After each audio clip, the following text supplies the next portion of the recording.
सास बहू के कमरे में गई और बहू का हाथ पकड़कर बाहर लाई।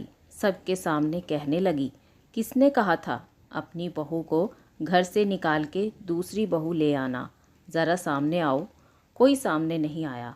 फिर सास ने कहा, तुम जानते भी क्या हो इस लड़की के बारे में? ये मेरी माँ भी है, बेटी भी।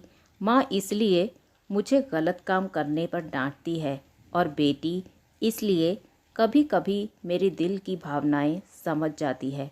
मेरी दिन रात सेवा करती है, मेरे 1000 ताने सुनती है, पर एक शब्द भी गलत नहीं कहती, ना सामने ना पीठ पीछे। और तुम कहते हो दूसरी बहू ले आऊं। याद है ना चुटकी की दादी अपनी बहू की करतूत? सास ने गुस्से से पड़ोस की महिला को कहा, अभी पिछले हफ्ते ही तुम्हें मियाँ बीवी भूखे छोड़ घूमने चले गए थे। मेरी इसी बहू ने 7 दिनों तक तुम्हारे घर पर खाना पानी देने जाती थी और तुम इसे जाहिल बोलती हो।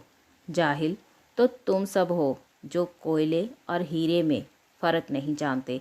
अगर आइंदा मेरी बहू के बारे में किसी ने एक लफ्ज़ भी बोला तो मुझसे बुरा कोई नहीं होगा, क्योंकि ये मेरी बहू नहीं, मेरी बेटी है।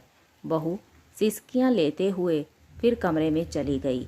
सास ने एक प्लेट उठाई और भोजन परोसा। सास को भोजन लाते देखा तो बहू ने कहा, अरे माँ जी, आप क्या कर रही हो? मैं खुद ले लेती।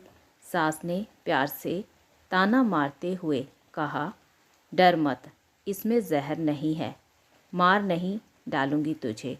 तुझे नई सास चाहिए होगी, पर मुझे अभी भी तू ही मेरे घर की बहू चाहिए। बहू ने अपनी सास को रोते हुए गले से लगा लिया। सास भी रो दी पहली बार और कहा, चल खाना खा ले।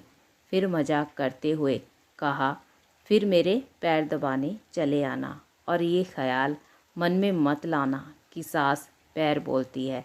किसी दिन मैं इसका गला दबा दूंगी, क्योंकि कभी मैं भी यही सोचती थी। दोनों खूब हंसने लगती हैं।